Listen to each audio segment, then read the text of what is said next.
Aleluia. Boa noite, povo de Deus. A graça e a paz do nosso Deus. Boa noite para você que está em casa. Louvado seja o nome do Senhor. Pode tomar seu assento, querido. Gente, confesso para vocês que o tema de hoje é um tema pesado, difícil de ser pregado.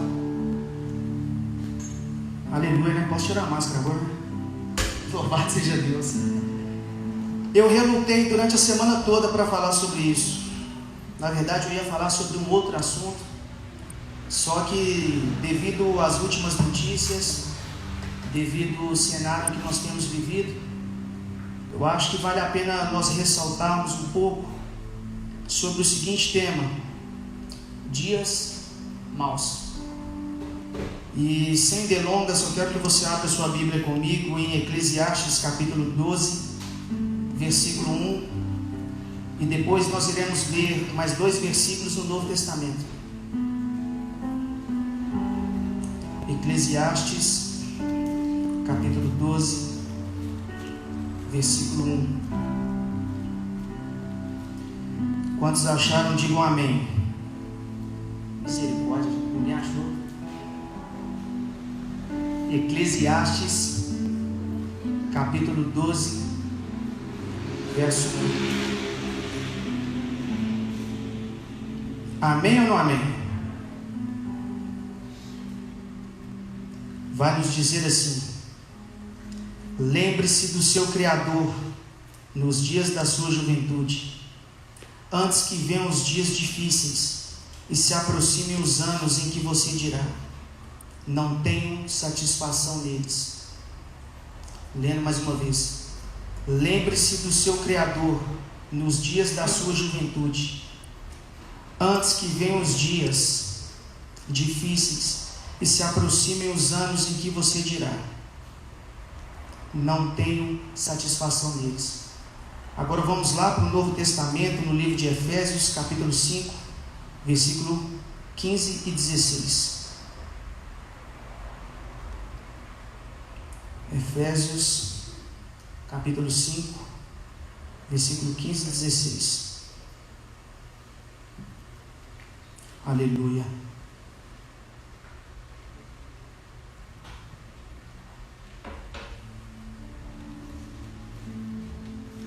Que vai nos dizer assim: tenham cuidado com a maneira como vocês vivem, que não seja como insensatos, mas como sábios, aproveitando ao máximo cada oportunidade, porque os dias são maus. Lendo mais uma vez: tenham cuidado com a maneira como vocês vivem, que não seja como insensatos, mas como sábios, aproveitando ao máximo cada oportunidade, porque os dias são maus. É interessante que nós lemos 2 versículos, um no Antigo Testamento e o outro no Novo Testamento, mas é interessante que os dois têm uma coisa em comum, tem uma palavra em comum, chamada dias maus. Para nós entendermos o porquê desses escritores deixarem esses dias claros na Bíblia, deixarem esses dias expostos, é necessário nós entendermos o contexto a qual essas palavras foram escritas. O livro que eu li, o versículo que eu li, no capítulo que eu li, lá no Antigo Testamento, no livro de Eclesiastes, foi escrito por um homem chamado Salomão.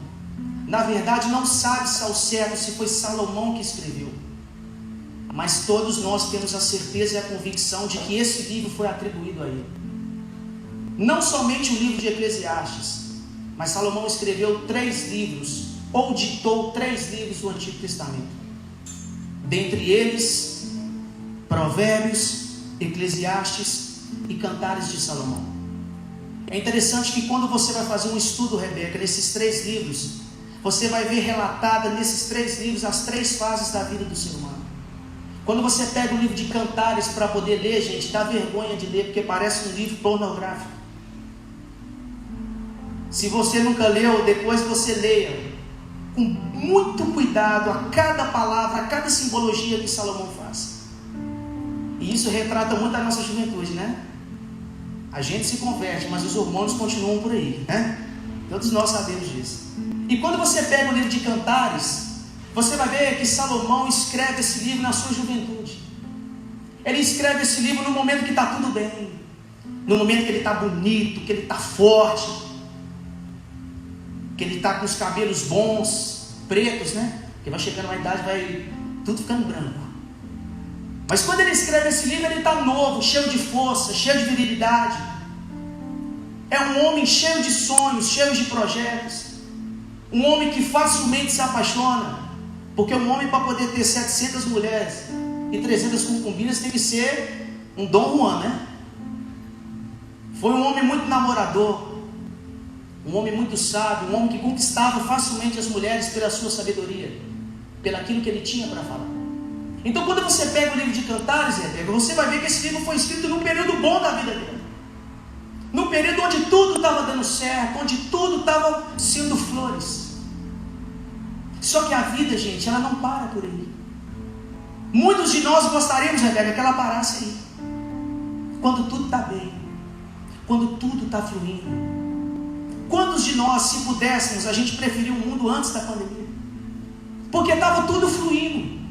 Talvez aqui ninguém tenha ficado rico, mas estava fluindo. Você poderia abraçar todo mundo, você poderia ir no show, você poderia até trocar de carro, trocar de moto. Você poderia fazer as coisas. Então, quando eu vejo Salomão nessa época, eu imagino que ele queria ter continuado aí, quando tudo estava bem, quando tudo estava fluindo, mas a vida ela continua. E na medida que você vai amadurecendo, na medida que você vai envelhecendo, as responsabilidades começam a chegar, a vida começa a fazer sentido. A gente perde aquela inocência da juventude e começa a encarar a vida da maneira que ela é. E quando Salomão está aí aproximadamente entre os seus 30 e 40 anos, que na ciência é chamado sobre a idade do lobo, que é a idade onde você começa a amadurecer, onde você começa a enxergar as coisas de uma maneira diferente, ele escreve outro livro, Rebeca, que é o livro de Provérbios. Quem pega o livro de Cantares de Salomão, Gabriel, e pega o livro de Provérbios, acha que foi duas pessoas diferentes que escreveu. Porque na carta de Cantares, Salomão está interessado no corpo da rainha de Sabá. No livro de Provérbios, Salomão começa a enxergar a vida de uma outra maneira. Ele começa a dizer, lá em Provérbios capítulo 22, versículo 6, instrui o menino no caminho que ele deve andar, e quando ele crescer, ele não se desviará dele. Ele começa a dizer em Provérbios capítulo 14, versículo 1, que a mulher sábia ela edifica o lar, mas a tola a destrói com as próprias mãos. No livro de Provérbios ele começa a dizer que nós até preparamos as coisas, mas na verdade quem sela os nossos sonhos, os nossos projetos é Deus. Salomão ele começa a enxergar a vida de uma outra maneira. Por quê? A tendência é que quando nós amadureçamos ou amadurecemos, a gente passa a enxergar a vida com mais de seriedade. A gente passa a enxergar as coisas da maneira como elas são. E o que me entristece é entender que tem pessoas que só ficam velhas na idade, mas não amadurecem para a vida. Tem muitas pessoas que você olha para elas, elas têm quase 100 anos de idade, mas parece que tem 12, porque enxerga o mundo completamente diferente do que ele é. Talvez não seja isso que você gostaria de ouvir nessa noite, mas o mundo ele é mau, gente. O mundo ele é mau. Viver é uma aventura, viver não é fácil. Você acordar todos os dias não é fácil, porque a própria Bíblia diz que a cada dia aprova o seu próprio mal. Todos os dias que você acorda são lutas que você precisa travar, são problemas que você precisa resolver. Às vezes você acha que é só você que tem problema. Não, meu irmão, todos temos. A diferença é que tem pessoas que assumem que tem, e outras tentam aparentar como se não tivesse problema nenhum para resolver.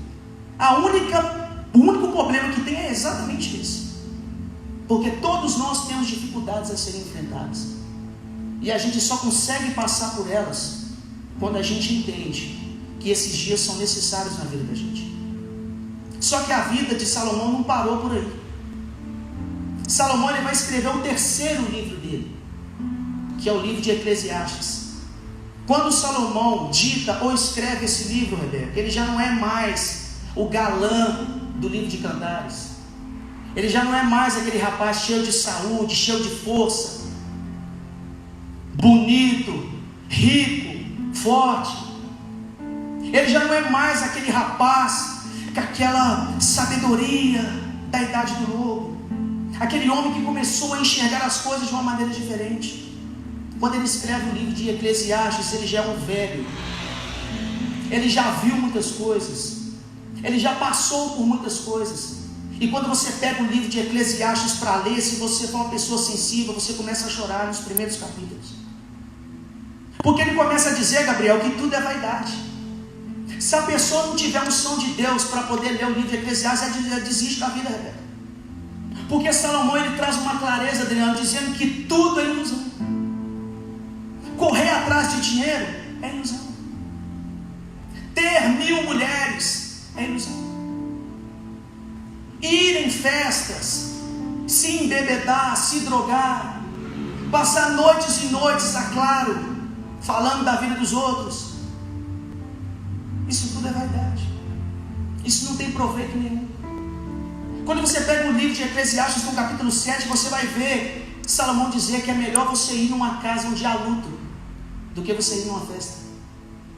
Casa onde há luto, traduzindo aqui, é um cemitério, é um velório. Então imagina só alguém olhar para você, jovem, forte, bonito, com dinheiro no bolso, e falar assim: vamos ali de passeio. Aí se você todo empolgado olha para ele: nós vamos para onde? Nós vamos no cemitério. Salomão diz que é melhor você ir no cemitério do que você ir numa festa. Mas tem um porquê que ele diz isso.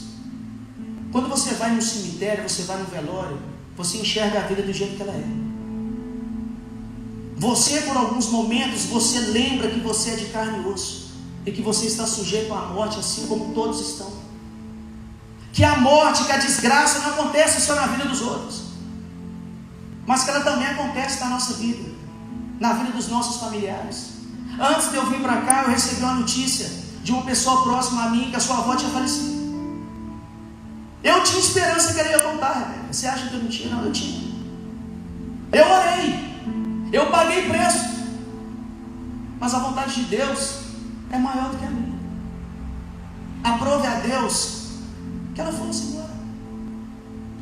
E a grande pergunta é: será que estamos preparados para quando esse dia bater na nossa porta? Será que estamos preparados quando as coisas começarem a dar errado? Porque por enquanto está todo mundo com saúde, o mundo está um caos lá fora, mas acredito que todos vocês estão com saúde, estão se alimentando. Talvez você não esteja comendo tudo do bom e do melhor, mas não tem faltado o necessário para você viver. Pode-se dizer que a dificuldade está mínima por enquanto, mas a grande pergunta é: e se não melhorar?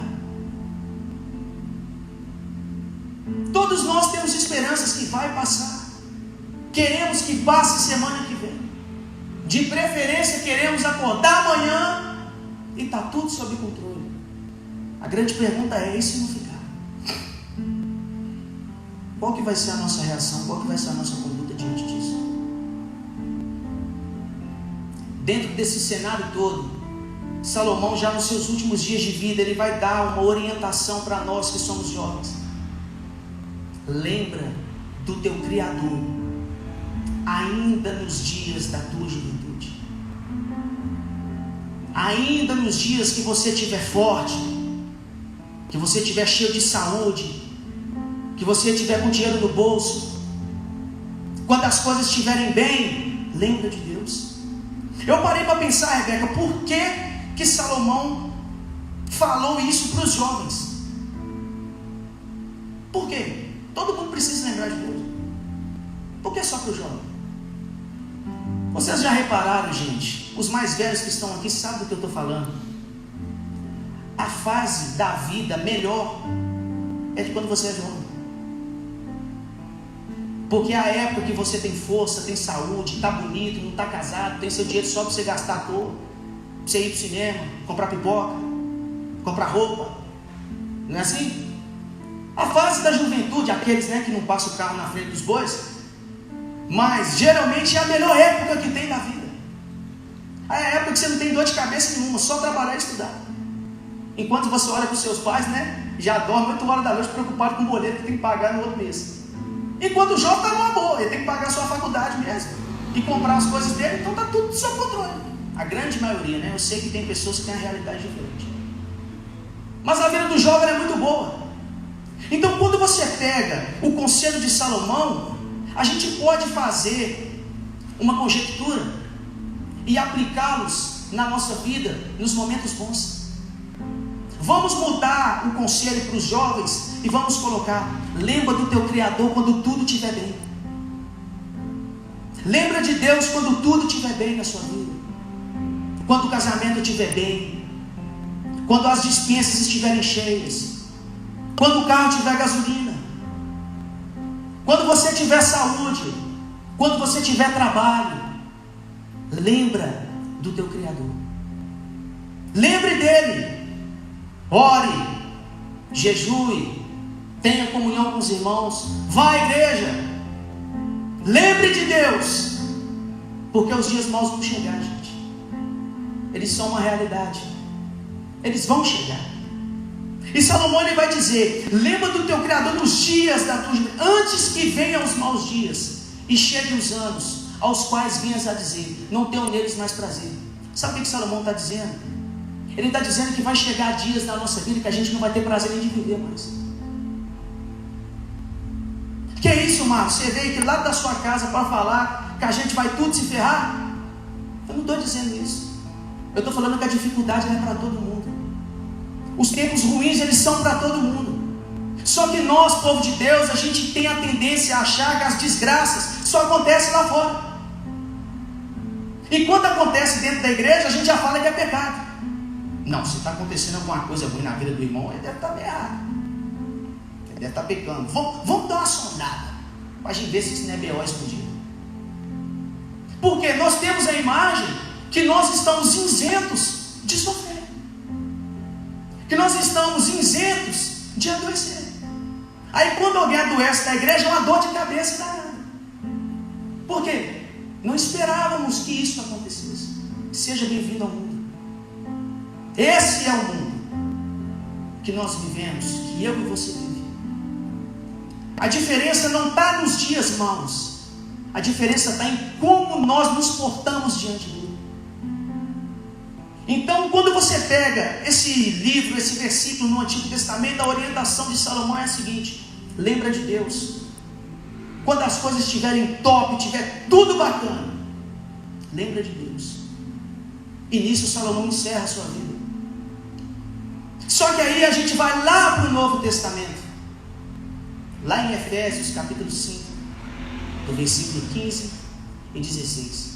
É uma época completamente diferente, Rebeca. Tempos diferentes. Agora quem está falando não é um homem capengando, quase morrendo.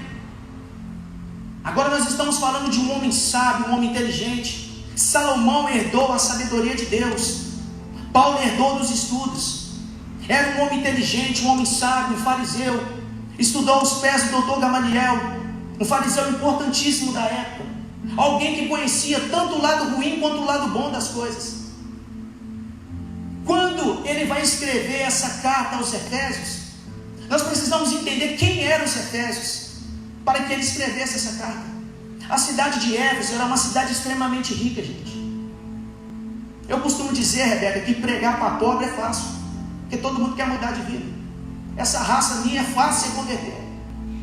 Porque você pega um rapaz, olha para ele, ele está doido para mudar de vida. Você fala com ele que Jesus muda, ele fala amém, louvado seja Deus. Mas você pregar para rico é uma dificuldade muito grande. Porque tudo que você vai falar para eles têm. Tudo que você vai falar para eles que Jesus pode dar, eles têm. Ele pode te dar uma vida melhor. Ele já associa com dinheiro, mas dinheiro eu tenho. Ele pode te dar uma condição melhor, mas eu tenho 4 empresas. Então é muito difícil. Só que quando Paulo vai pregar para os Efésios, ele não está pregando para uma classe qualquer, ele está pregando para uma cidade rica. Uma das cidades mais importantes da Ásia Menor. Alguns historiadores vão dizer que Éfeso era a cidade mais importante do mundo antigo, ficando atrás somente de Roma, dentro do Império Romano. Era uma cidade igual eu disse anteriormente, rica, com posses, possuía uma das 7 maravilhas do mundo antigo, que era o templo da deusa Diana. Era uma cidade que não precisava de nada, Adriano, nada. Era um povo que tinha comida, era um povo que tinha emprego, era um povo que tinha quem adorar, porque eles tinham um templo da deusa Diana, eles podiam adorar ela. E não só ela, mas um punhado de deuses. Era um povo que não precisava de nada.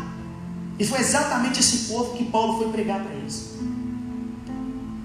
E no que Paulo pregou para eles, instituiu a igreja naquele local, tempos depois Paulo escreve uma carta para eles. E dá para eles a seguinte orientação: tenham cuidado com a maneira como vocês vivem. Que não seja como insensatos, mas como sábios, aproveitando bem as oportunidades, porque os dias são maus. Como assim? Como que pode chegar dia mau na minha vida, se eu estou numa cidade rica, se eu estou numa cidade populosa, se eu tenho deuses para adorar, se eu tenho comida na geladeira, se eu tenho gasolina no carro? Por que eu devo me preocupar com o dia mau? Quando Paulo dá essa orientação para a igreja de Éfeso, eu vejo o seguinte problema, Rebeca: os crentes estavam se perdendo em meio a tantas coisas boas que as cidades podiam proporcionar para eles.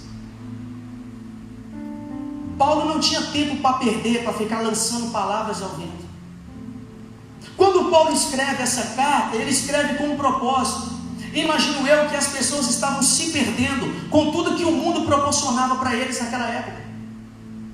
Porque nós temos essa tendência de, quando as coisas estarem boas, a última coisa que a gente pensa é em Deus e na igreja. Você pode escrever 80% das pessoas que vêm à igreja na dificuldade. Porque quando tudo está bem, a pessoa pensa em churrasco, ela pensa em comemorar o aniversário, ela pensa em tudo, de menos vir na igreja. E eu imagino que os crentes, depois que eles se converteram nesse período, eles começaram a se perder em algumas coisas. Eles começaram a administrar os seus tempos de uma maneira errônea, de uma maneira que não produzia nada, que não produzia crescimento, que não produzia amadurecimento, que não produzia bons resultados. E a pergunta que não quer calar nessa noite é: estamos há quase 100 dias em casa, muitos à toa, algumas com serviço de casa, porque a mulher ela nunca para. Não é para vocês ficarem orgulhosas não, é porque eu tenho muitas mulheres na minha família, eu sei que não para. Homem geralmente para tudo, né? Põe as pernas no sofá e só sai de lá na vassourada, né? Já sabemos disso. Mas muitos estão em casa à toa, sem trabalhar. A pergunta que não quer calar é a seguinte: o que você fez nesses 100 dias? Como você tem aproveitado o seu tempo? Estamos no meio de uma situação, Rebeca, que eu lamento informar, a gente nem sabe se a gente vai chegar em dezembro. E isso não é para trazer pânico no seu coração, não, irmão. É para você refletir mais sobre a vida. Parar de achar que a vida é brincadeira. Parar de achar que a vida é um oba-oba. Eu estou doido que o coronavírus passa. Para quê? Para você voltar a sua vida da mesma maneira? Frequentando os shoppings, tomando milkshake, comendo Burger King, vendo filme no cinema? Qual que é o motivo, o desespero disso passar logo? Para quê? Tem 100 dias que nós estamos em casa. Pode contar nos dedos as pessoas que fizeram algo de produtivo, Rebeca, a não ser murmurar. O que eu tenho mais visto é o tal do TikTok. Eu tomei raiva disso sem ter. Eu não estou falando, gente, que vocês têm que ficar 24 horas por dia lendo, meditando, né? Igual o Buda. Como é que é? Paradinho assim, não. Eu não estou falando disso. Eu estou falando crescer como pessoa, administrar o tempo. Imagina se hoje fosse o último dia da sua vida. O último. Deus tomasse um profeta que falava: igreja, hoje vocês não saem naquela porta ali. Hoje daqui vai todo mundo morrer. Você morreria satisfeito? Você morreria realizado? Como é que seria a sua morte? A misericórdia, mas você está igual mensageiro do diabo, só falando de morte. Eu estou falando, gente, de realidade de vida. Eu estou falando de coisas que nós estamos sujeitos a acontecer. A pergunta é essa: como você está nesse dia de hoje?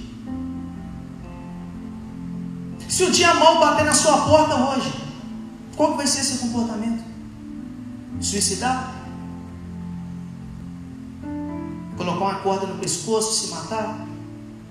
Pessoas que foram criadas na igreja, pessoas que frequentam célula, alguns até que pregam, que ensinam.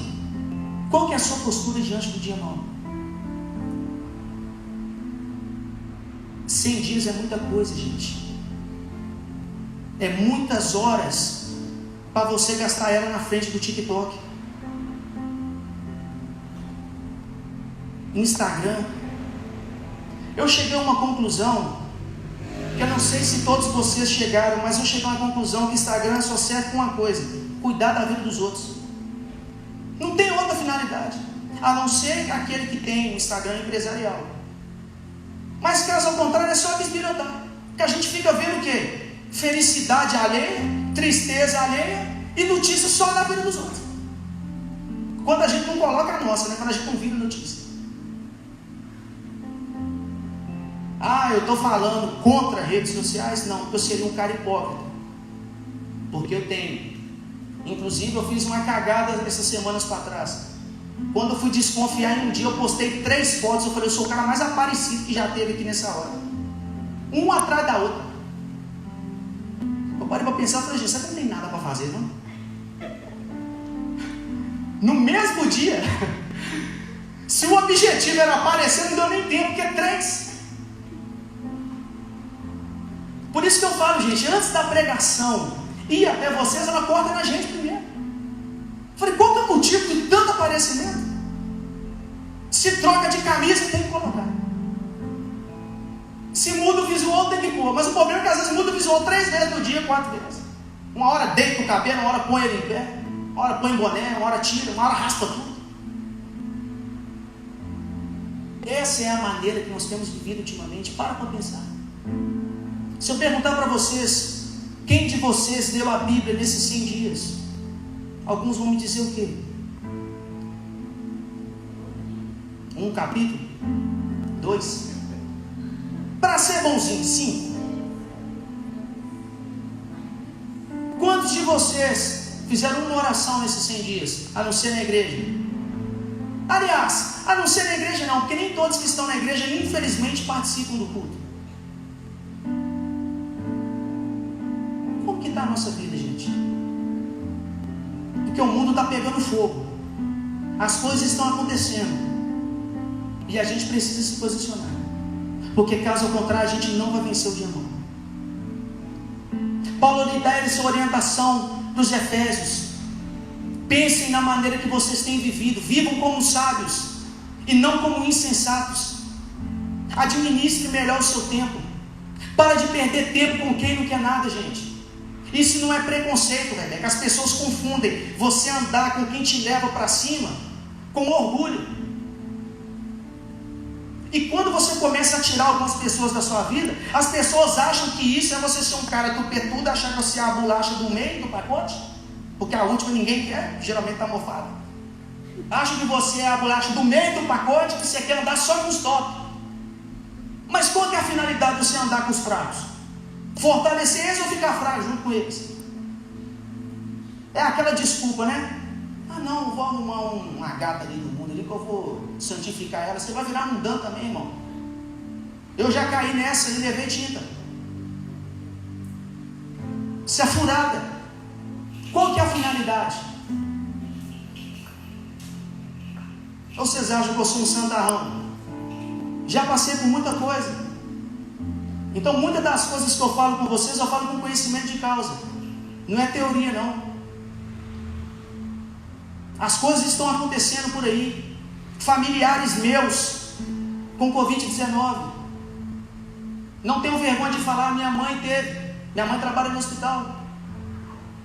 E se eu tivesse perdido a minha mãe?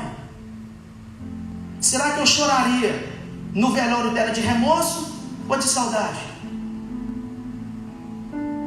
São coisas que a gente tem que pensar.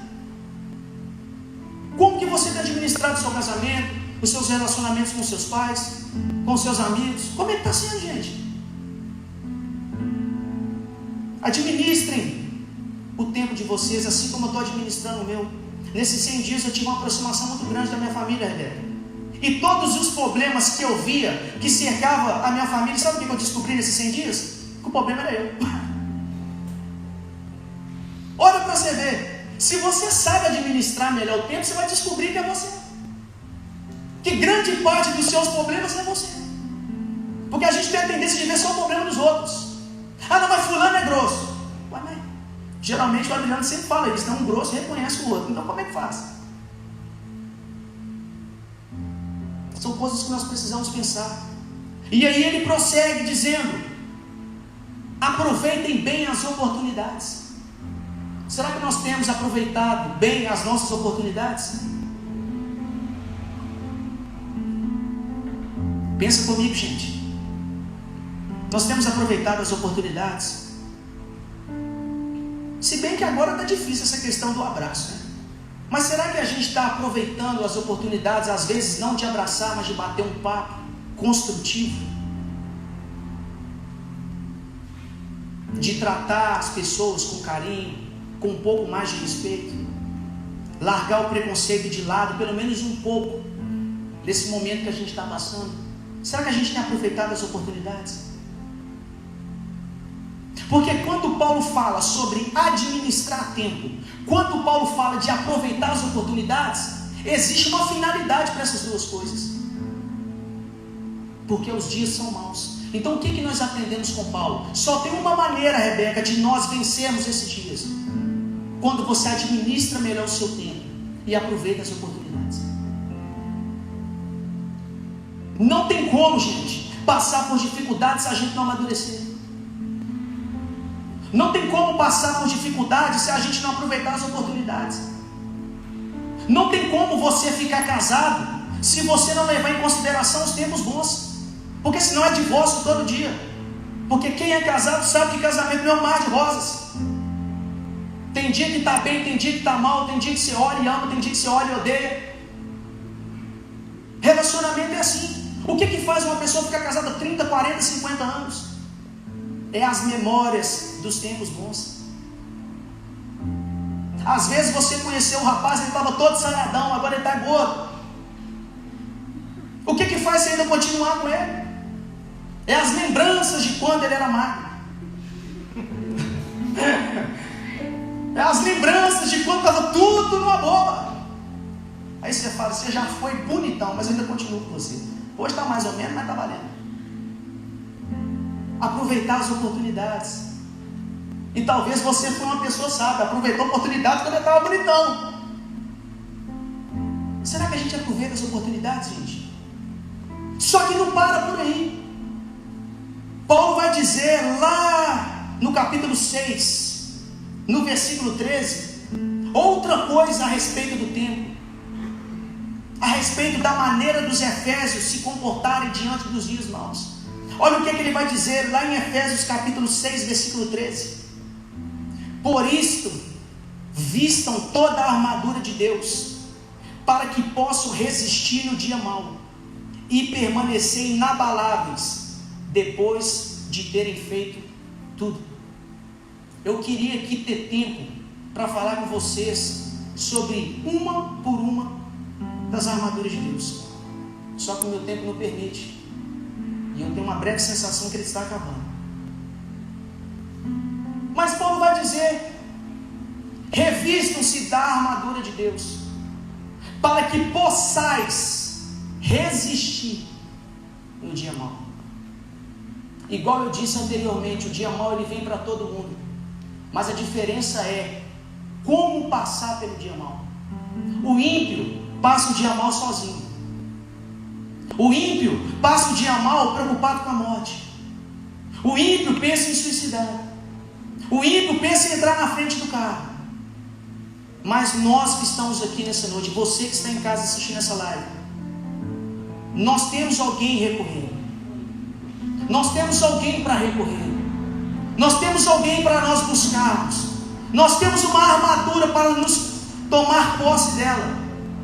Nós temos alguém para nos revestir, para nos encher, para nos ajudar a suportar esses dias. Eu acho que chegou o momento de nós nos revestirmos das armaduras de Deus. Ter fé, administrar bem a palavra de Deus, ler a palavra de Deus, guardá-la no coração, ter comunhão com a igreja. Se você não faz parte do grupo de risco, não tem um porquê de você não vir na igreja. Estão todos de máscaras, tem álcool em gel na porta, estamos tomando as medidas de segurança, não tem desculpa para você não cultuar. Estamos em um momento onde nós precisamos, gente, saber quem nós somos. Ou nós somos cristãos, ou a gente não é cristão. Em Atos 19 vai dizer que os crentes foram chamados de discípulos. Agora tem um nome na minha cabeça que eu não lembro se é o capítulo 19, mas eu sei que está em Atos. Que os crentes foram chamados pela primeira vez de cristãos, porque as atitudes deles se pareciam com Cristo. A Bíblia vai dizer em 1 João capítulo 2, versículo 6: aquele que diz estar nele deve viver como ele viveu. A Bíblia diz em 2 Coríntios capítulo 5, versículo 17: aquele que está unido com Cristo é uma nova criatura. As coisas velhas já se passaram, eis que tudo se fez novo. Agora é o momento de nós sabermos se nós passamos por essa mudança, galera. Se o que existe na nossa vida é coisa nova, ou se o que existe na nossa vida é coisa do passado. Gente, passou. Ah, mas era tão bom, passou. Ah, mas o rapaz era tão bonito, passou. Ah, mas naquela época a gente podia ir no shopping, passou. As coisas precisam se renovar na nossa vida. Até quando você vai ficar vivendo preso no passado? Ah, mas aquela época passou, gente. É igual eu disse, a gente nem sabe se a gente chega em dezembro. Aí você vai ficar perdendo o seu presente, preocupado com o seu passado que passou. Por que Deus não renova a vida de muitas pessoas, Adriano? Porque não larga o passado de lado. Depois vocês conversam com aquele rapaz ali que ele tem um testemunho para impactar a igreja. A conclusão só veio quando nós entendemos que o passado precisa passar. Estamos em tempo de avançar, igreja. Estamos em tempo de nos conectarmos com Deus, porque Ele está voltando para buscar a tua igreja. Ele está voltando para nos arrebatar. Ele está voltando para nos levar para o céu. João capítulo 14, versículo 6: eu sou o caminho, a verdade e a vida. Ninguém vai ao Pai a não ser por mim. Ele está voltando, igreja. E a pergunta é: se Ele aparecer ali na porta agora, Ele vai encontrar o filho. Quando eu falei de fé, o microfone até descarregou. Olha para você ver como é que o assunto é sério. Conta minha voz é alta. Agora não consigo.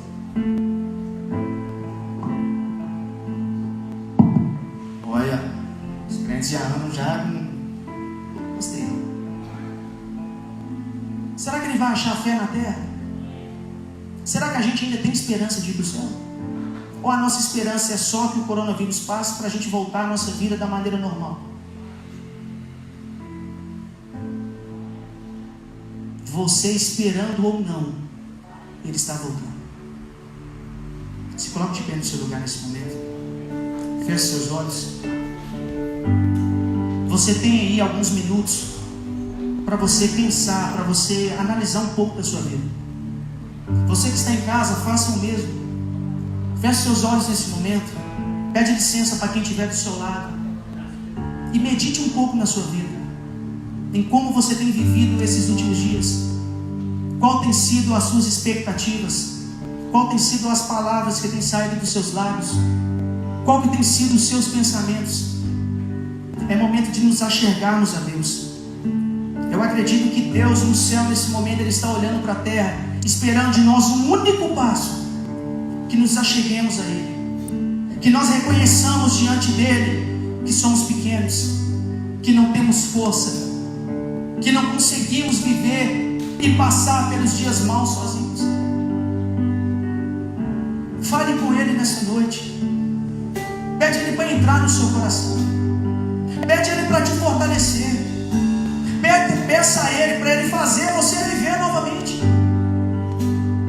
Os dias são maus? São. As dificuldades existem? Existem.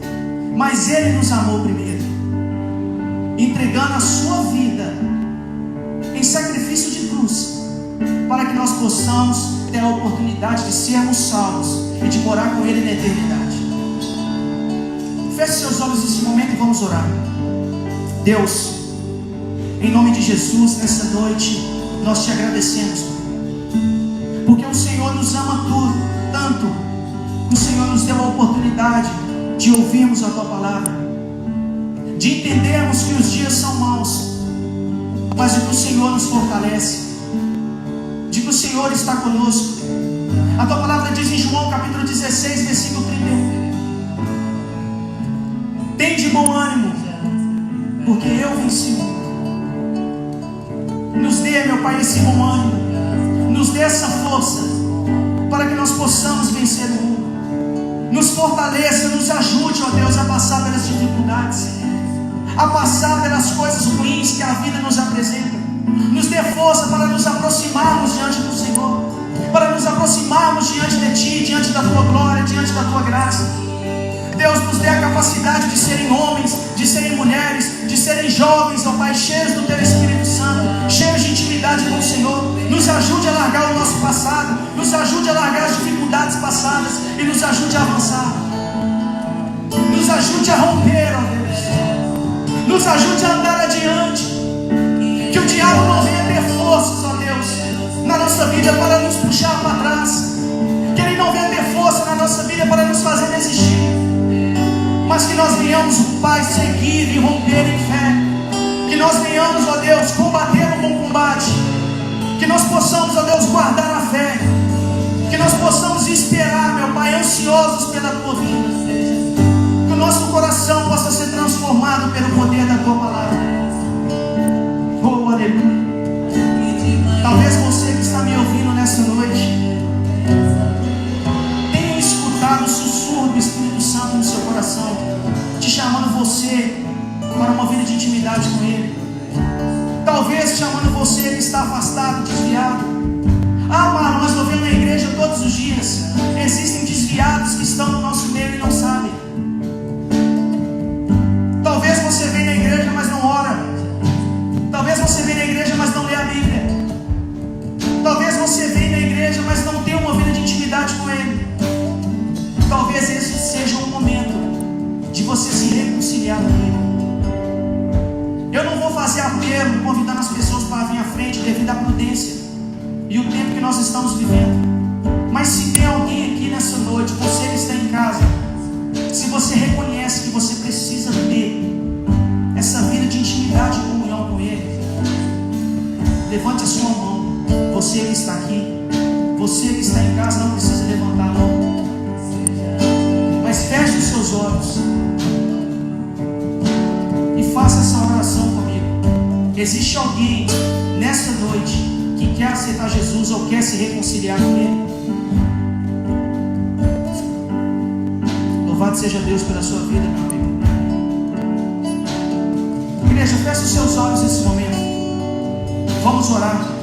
Deus, nessa noite, meu Pai, eu oro pela vida de todos aqueles, ó Pai, que precisam de um renovo do Senhor. Eu oro pelas pessoas que estão em casa, meu Pai, que precisam de um renovo do Senhor. Eu oro pela Tua igreja que está nessa terra, meu Pai. Eu oro pela vida daquele rapaz, ó Pai, que tem o desejo, a vontade de conhecer mais do Senhor, de conhecer mais, meu Pai, da Tua misericórdia, da Tua graça. Alcance a Tua igreja nessa noite. Alcance as pessoas que estão em casa nessa hora. Nos dê força, meu Pai, sustentabilidade, para que nós possamos viver, para que nós possamos, ó Pai, ter uma vida de intimidade com o Teu Filho, ter uma vida de intimidade com o Espírito Santo, para que nós possamos ter uma vida transformada, meu Pai.